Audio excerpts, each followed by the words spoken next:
내려갈 때 보았네 아름다운 꽃을 올라올 때는 보지 못했네. 네, 여러분 안녕하십니까? 시처럼 음악처럼 살고 싶은 원장 한정렬입니다. 반갑습니다. 오늘은 골다공증 치료에 대해서 말씀드리겠습니다. 골절 위험도에 따라서 골다공증 치료를 좀 다르게 하는 것이죠. 그래서 골절 위험도에 따른 골다공증 치료이고, 이것이 이제 가이드라인에 나와 있습니다. 그래서 가이드라인에 근거한 골절 위험도에 따른 골다공증 치료에 대해서 말씀드리겠습니다. 자, 골다공증의 유병률은요, 골다공증은 여성의 병입니다. 골다공증은요, 키가 줄고 허리가 굽는 병입니다. 이러한 그 척추 골절이 생기는 질환이죠. 보면은 여성의 경우에 있어서 50대 15%, 60대 35%, 70대 70% 이렇게 기억을 하면 좋습니다. 70세 이상의 여성을 골밀도 검사를 했었을 때 약 70%가 골다공증이 있습니다. 유병률을 알아야만이 진단을 더 잘할 수 있습니다.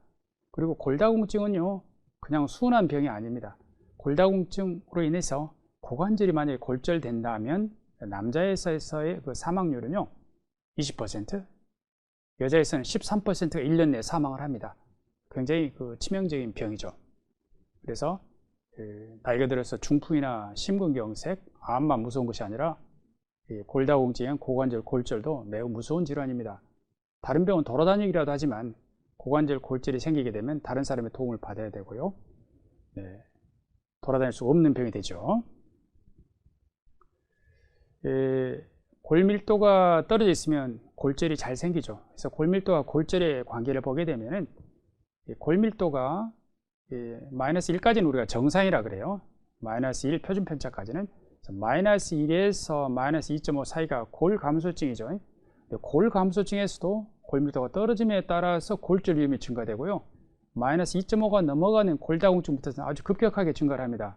우리가 이런 것을 exponential increase라고 하게 되죠. 그래서 급격하게 골밀도가 떨어지면서 골절 위험이 증가를 합니다.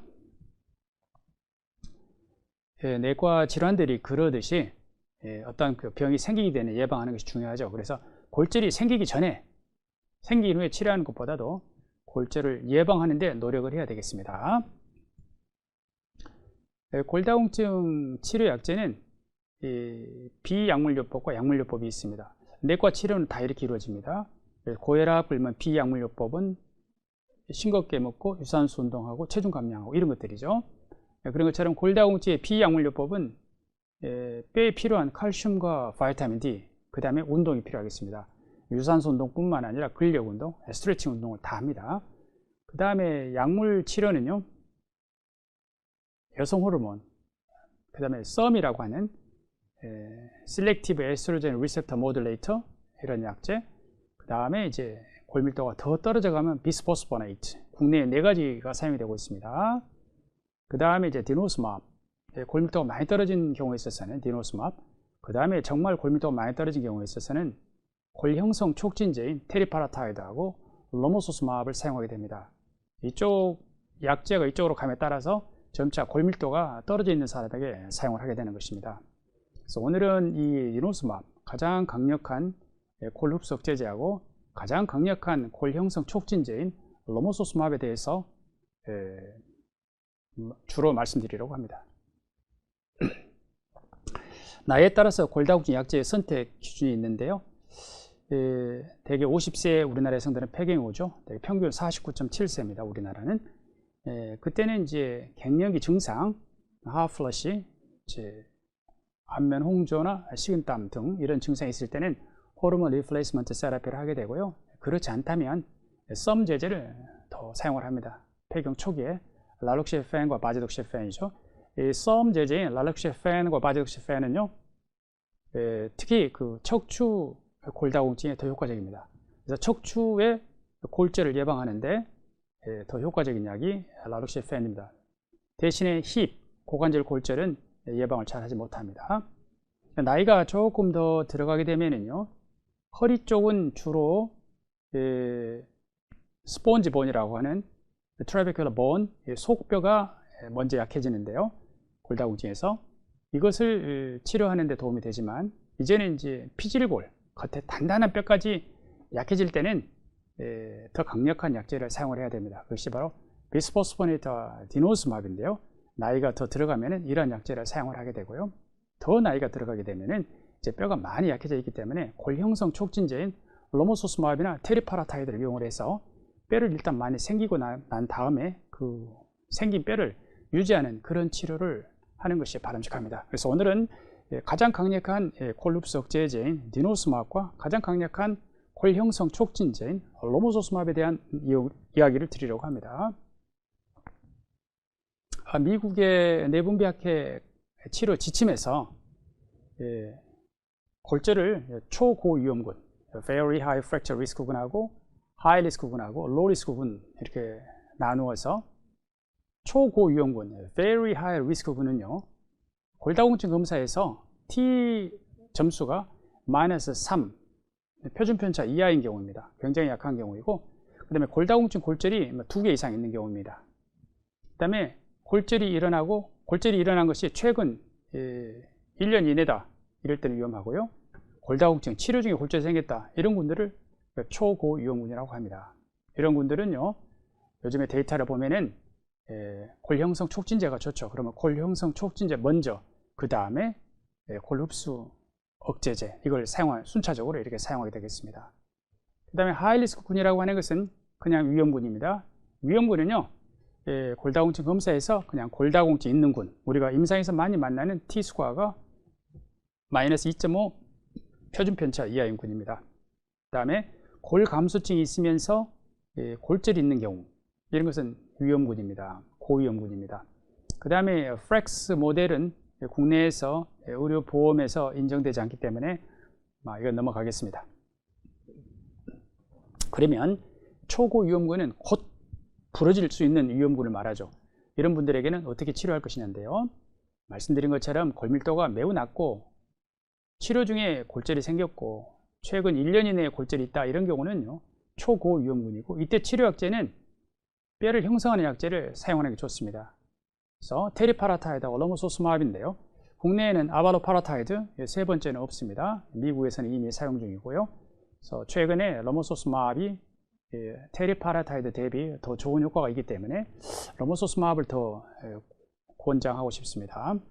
그 다음에 이런 약제들은요, 치료 기간이 정해져 있습니다. 테리파라타이드는 2년입니다. 로모소스맙은 1년만 사용합니다.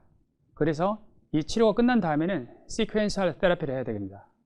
시퀀셜 테라피는요, 연이어서 하는 치료가 될 텐데요, 그 다음에는 이제 엔티 리소프티브인 골 흡수 억제제를 사용을 하게 되는데, 디노스맙, 상품명으로 프롤리아 또는 여러 가지 비스포스포네이트를 그 다음에 사용할 필요가 있습니다. 왜냐하면 치료 기간이 정해져 있기 때문이죠.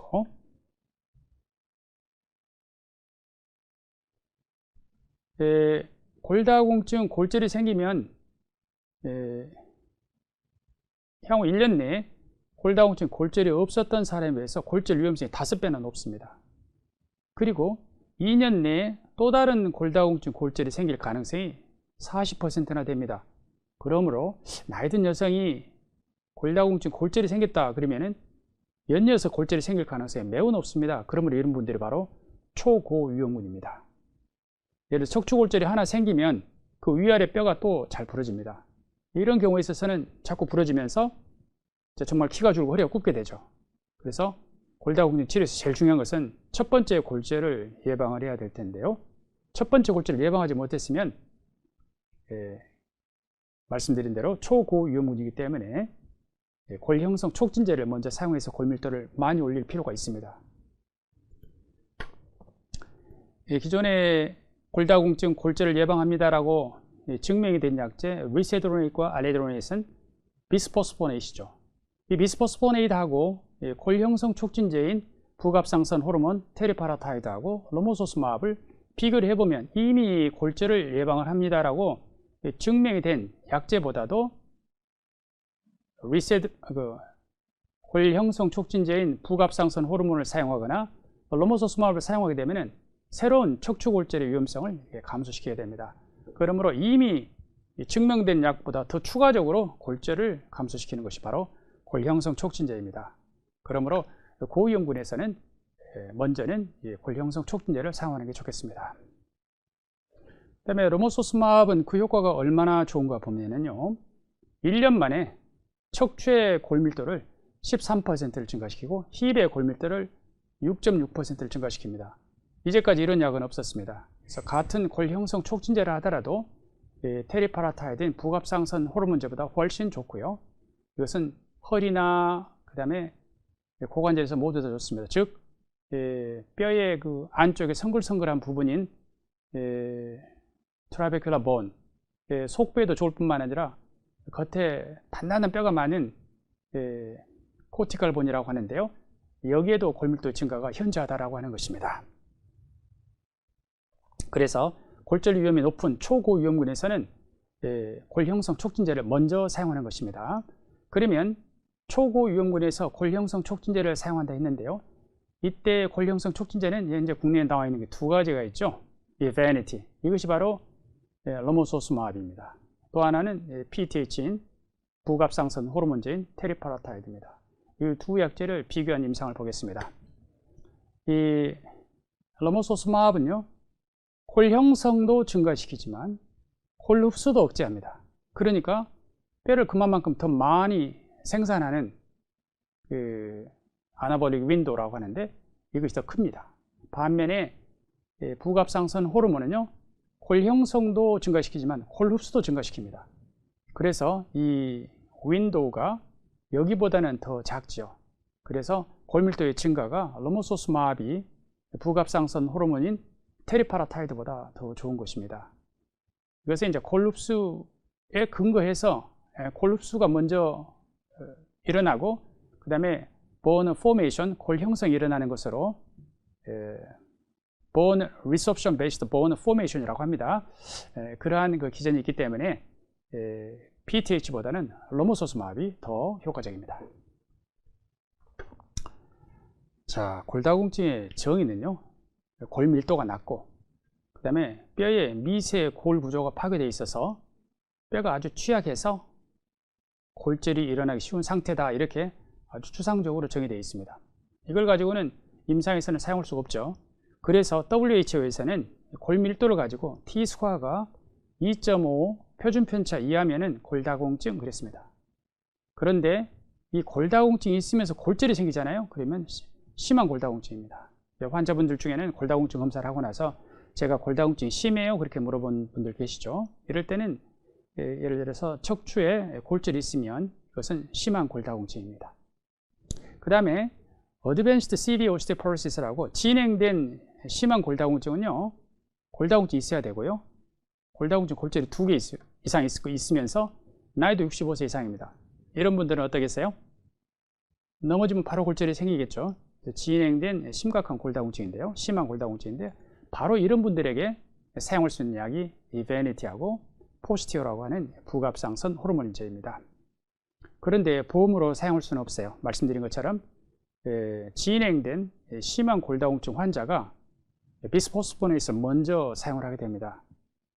그랬는데 효과가 없는 경우입니다. 다시 골절이 생긴 경우를 말합니다. 그래서 실제로 이 약은 보험으로 사용하기가 너무 어렵습니다. 보험의 세부 인정 기준입니다. 그래서 이런 경우는 할 수 없이 보험이 아닌 일반으로 치료를 해야 되겠습니다. 자, 로모소스맙과 테리파라타이드 비교 연구, 말씀드린 그 히베니티하고 부갑상선 호르몬 비교 연구는 두 가지 다 골 형성 촉진제예요. 여기서 두 약을 경구용 골다공증 치료제, 골 흡수 억제제인 비스포스포네이스를 사용한 다음에 한 구는 로모소스맙, 한 구는 테리파라타이드를 사용을 하였습니다. 그래서 1년 후에 보니까요, 허리에서는 로모소스맙이 부갑상선 호르몬보다도 더 골밀도 증가가 많죠. PTH, 부갑상선 호르몬도 증가가 옵니다. 그런데 이제 덜하죠. 그런데 힙, 고관절, 그리고 대퇴 경부에서 보면은 로모소스맙은 증가를 합니다. 이 베니티는. 그런데 PTH는요, 오히려 femur neck, 그러니까 대퇴 경부에서 오히려 골밀도가 좀 감소를 해서 골절 위험성이 조금 증가를 할 것 같죠. 그래서 이미 그 비스포스포네이트를 사용했던 환자에 있어서는 로모소스마브이 좋은 대안이 될 수 있습니다. 즉 비스포스포네이트를 사용하고 있는데도 골절이 생겼다 이럴 때는 로모소스마브를 선택을 해야 될 것입니다. 왜냐하면 PTH를 사용하게 되면은 고관절, 대퇴경부의 골밀도가 오히려 조금 감소를 해서 골절 위험성이 증가할 수도 있기 때문입니다. 그리고 이 로모소스마브는 기존에 어떤 치료를 했든지 무관하게 골밀도를 다 증가시킵니다. 즉 골다공증이 없었던 사람, 기존에 골흡수 억제제인 비스포스포네이트, 디노스마브, 프롤리아를 사용한 사람, 또는 골형성 촉진제인 테리파라타이드를 사용한 사람까지 모두 다 이베니티, 즉 로모소스마브를 사용하게 되는 경우 1년 후에 보면은 모두 다 4개의 군 모두 다 이 골밀도가 올라옵니다. 그것은 허리도 그렇고요, 고관절도 다 올라옵니다. 그래서 기존에 어떤 치료를 했든지 간에 골밀도가 만족스럽지 않다 그러면은 로모소스마브를 사용하게 되면 골밀도의 증가가 이렇게 일어나게 됩니다. 그래서 골다공증 약제로 치료 중에 골절이 생겼다 이럴 때 어떤 약을 쓸 것이냐, 이것은 로모소스마브이 답입니다. 예를 들어서 강력한 프롤리아를 사용 중에 골절이 생겼다 그럴 때는 골흡수 억제제 다음에 골형성 촉진제로 사용할 수 있는 것은 로모소스마브이 좋다라는 것입니다. 우리나라 폐경 여성을 대상으로 해서 로모소스마브를 사용했었을 때 허리의 골밀도가 6개월 만에 9% 정도 올라옵니다. 힙도 3% 정도 올라오죠. 그래서 굉장히 빠르게 골밀도의 증가가 생깁니다. 현재 로모소스마브이 나오기 전에 우리가 많이 사용했던 디노스마브, 그러니까 프롤리아 많이들 사용하셨죠. 프롤리아를 4.7년 사용하는 것하고 똑같은 결과를 로모소스마브 1년만 사용해도 골밀도가 증가를 하게 됩니다. 허리뿐만 아니라 힙에서는 프롤리아 3년 사용한 것이 로모소스마브 1년 사용한 것하고 골밀도의 높이가 같습니다. 이렇게 골밀도의 증가가. 그러면 로모소스마브는 치료 기간이 1년입니다. PTH는 2년이거든요. 이 치료가 끝난 다음에는 그대로 두느냐, 그것이 아니고 다시 엔티리섭티브인 골흡수 억제제를 사용할 때 증가된 골밀도가 내려가지 않습니다. 그래서 골형성 촉진제 다음에는 골흡수 억제제를 연거푸서 사용해야 됩니다. 여기 보면 노란색이 로모소스마브입니다. 로모소스마브로 1년 동안 12개월 동안 증가한 골밀도가 프롤리아, 디노스마브를 사용하게 되면 지속 올라가게 됩니다. 이것은 허리뿐만 아니라 힙에도 그렇죠. 그 다음에 알렌드로닛을 사용하게 되면 로모소스마브 다음에 골흡수 억제제죠. 조금 더 올라가고 유지시키는 것을 볼 수가 있습니다. 그래서 골형성 촉진제 다음에는 엔티리섭티브인 디노스마브나 비스포스포네이트를 사용을 해서 증가된 골밀도를 유지해야 되겠습니다. 골밀도 검사해서 T스코어가 -3 정도인, 그러니까 상당히 심한 골다공증 환자를 로모소스마브 1년 치료하고 연이어서 디노스마브 2년 치료해서 3년을 치료할 때 허리의 골밀도가 골다공증이 정의를 내리는 2.5 이상으로 올라와 버린 경우가 90%가 넘습니다. 힙은 61%가 넘고요. 61%가 나왔습니다. 즉 3년 후에는 더 이상 골다공증 환자가 아닌 것입니다.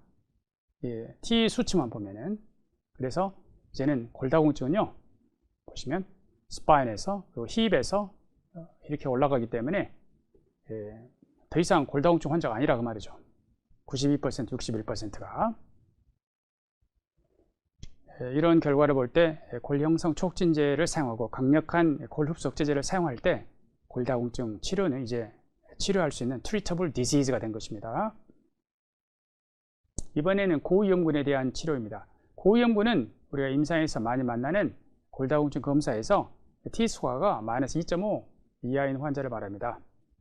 골다공증이죠. 그렇거나 그렇지 않으면 골감소증이 있으면서 이전에 골절이 있는 환자, 이런 경우도 고위험군입니다. 이런 경우에 있어서 사용하는 약은 디노스마브과 비스포스포네이트입니다. 비스포스포네이트는 국내에 4가지가 있는데 그중에 3가지 알렌드로네이트, 리세드로네이트, 졸리드로네이트 세 가지입니다. 그 다음에 지속 사용할 것인가는 이러한 그 비스포스포네이스는 약제 휴지기를 둘 필요가 있죠. 부작용으로서 악압면골 괴사, 그 다음에 비정형 대퇴골 골절이 있기 때문에 드러그 할러데이 약제 휴약기를 고려하면서 치료를 하게 됩니다. 자, 골밀도 증가를 보면요, 프롤리아는요 골밀도가 잘 올라갑니다. 초기 3년 동안 올라가고요, 그 위로도 계속해서 골밀도가 이렇게 올라가게 됩니다. 3년 연구가 프리덤이고 그 뒤를 프리덤 익스텐션 스터디라고 합니다. 그 다음에 이쪽은 졸레드론이 게시됩니다. 그래서 비스포스포네이트 중에서 졸레드론산 대개 3 내지 4년까지는 올라가지만 그 뒤로는 10년 동안 좀 플래토우죠. 9년까지 연구가 나왔었습니다. 그 다음에 비스포스포네이트를 이용한 피트 스터디, 이것을 10년까지 연장한 스터디가 플렉스 연구입니다. 이 연구에서 보면 역시 3 내지 4년 후에 피크에 올랐다가 그 뒤부터서는 플래토우를 보입니다. 유일하게 이 프리덤 스터디에서 디노스마브는 계속해서 스파인에서 골밀도가 올라갈 뿐만 아니라 여기는 힙인데요, 힙에서 골밀도도 그대로 올라가게 됩니다. 말씀드린 이 프리덤 연구로서 디노스마브는 효과와 안전성을 증명하였는데요, 안전성에 있어서 매우 안전합니다. 제일 걱정하는 그 턱뼈 악압면골 괴사는요 10년째 0.1% 이하니까 1000명당 1명이 안 생기는 것입니다. atypical femur fracture는 없다고 되어 있죠. 특히 그 3년 연구에서는 ONJ라고 하죠. ONJ나 AFF 비정형 대퇴골 골절이 없었습니다. 그 다음에 치과에서 비스포스포네이트를 사용하고 있는 환자 약제에 대한 의뢰가 오게 될 때는요, 디노스마브를 사용할 때 이 디노스마브의 혈중 농도가 되게 5 내지 6개월 되면은 이제 검출되지 않습니다. 그리고 본 턴오버 마커인 콜 흡수 표지자가 이제 올라오기 시작합니다. 그래서 그 시점에 5개월 시점에 치과 시술을 권장하고요. 그 다음에 이제 시술한 부위가 힐링이 끝나면 그때 디노스마브를 다시 재투약을 합니다. 고위험군에서 디노스마브과 비스포스포네이트를 사용하게 되는데 약제는 그대로 사용할 것을 권하고 있습니다. 그래서 디노스마브는 그대로 10년 정도를 사용하고요, 비스포스포네이트는 약제 드러그 할러데이를 고려하면서 약제 휴지기를 고려하면서 지속 사용할 것인지, 이런 약제 효과가 없으면은 초고위험군에 사용하는 골형성 촉진제를 사용할 것인지 생각하면서 치료하게 됩니다. 이것은 이제 비스포스포네이트를 사용하는 환자에 있어서 프롤리아로 바꿨을 때 알렌드로네이트, 리세드로네이트, 이반드로네이트, 졸레드로네이트, 국내에 사용이 되고 있는 4가지의 비스포스포네이트를 그대로 사용한 군하고 프롤리아로 바꾸어서 치료한 이 군을 비교한 것입니다. 프롤리아 색깔은 이제 녹색입니다. 보면은 기존의 약제를 그대로 비스포스포네이트를 사용한 군보다도 프롤리아로 바꾸어서 사용할 때 골밀도의 증가가 더 높죠. 이것은 척추나 힙에서 고관절에서 모두 다 그렇습니다. 그래서 골밀도가 만족하게 오르지 않을 때는 비스포스포네이트를 디노스마브인 프롤리아로 바꿔서 치료하게 되면 골밀도의 증가를 기대할 수가 있습니다. 골다공증 우리가 잘 치료한다 하더라도 여전히 골다공증입니다.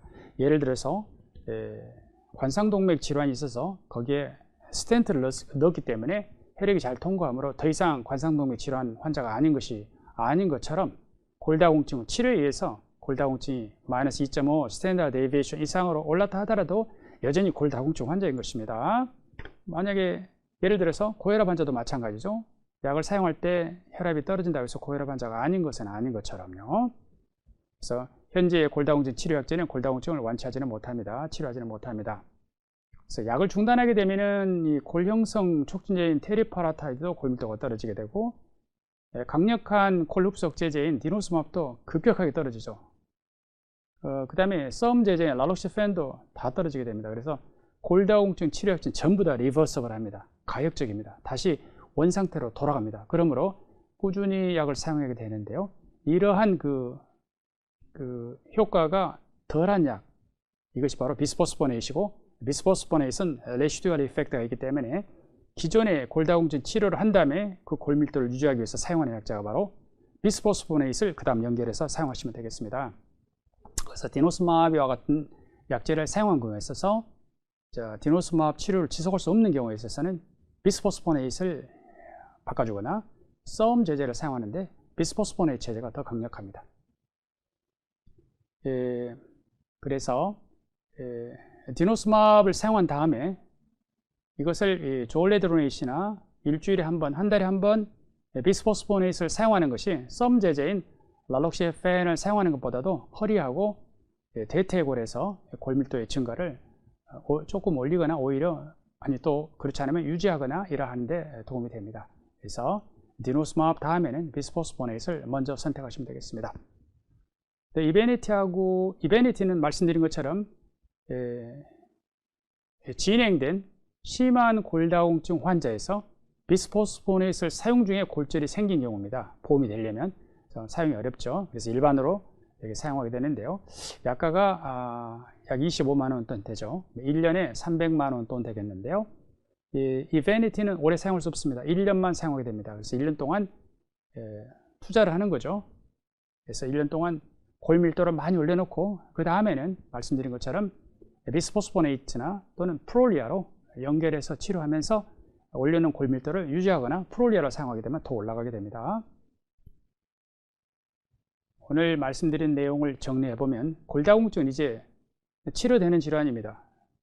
골밀도를 올려서 정의로 이야기하는 T스코어가 마이너스 2.5 표준편차 이상을 올릴 수가 있는 치료되는 병이 되었고요. 현재 골다공증 치료 약제들은 올린 골밀도가 약제를 사용하지 않게 되면 다시 골밀도가 떨어집니다. 그래서 병을 완치할 수는 없습니다. 그리고 성공적으로 치료된 골다공증인데 여전히 골다공증이기 때문에 치료하고 그 뒤에 또 연이은 치료를 같이 해야 되는 것입니다. 즉 골형성 촉진제를 써서 높인 골밀도를 비스포스포네이트와 같은 또는 프롤리아와 같은 엔티리소프티브 즉 골 흡수 억제제를 사용을 해서 높인 골밀도를 그대로 유지시키도록 해야 되겠습니다. 골절 초고위험군 곧 부러질 수 있는 사람은 로모소스마브과 같은 상품명 이베니티와 같은 골형성 촉진제를 1차 치료제로 권고하고 있고요. 그 다음에 이제 일반적인 골절 고위험군에 있어서는 우리가 사용하고 있는 비스포스포네이트, 디노스마브인데 디노스마브이 더 효과가 좋죠. 그래서 하이리스크군에서 디노스마브과 같은 골 흡수 억제제를 1차 치료제로 권고하고 있습니다. 디노스마브는요, 비스포스포네이트와 똑같은 그런 보험 조건을 갖추면 처방을 할 수 있는 강력한 골 흡수 억제제입니다. 오늘은 골다공증 치료를 골절 위험도에 따라서 초고위험군은 골형성 촉진제를 이용을 하고 고위험군은 지금 우리가 사용하고 있는 비스포스포네이트나 프롤리아 그러니까 디노스마브를 이용을 해서 치료하는 것이 국제적인 가이드라인에 근거한 골다공증 치료가 되겠습니다. 이상입니다. 감사합니다.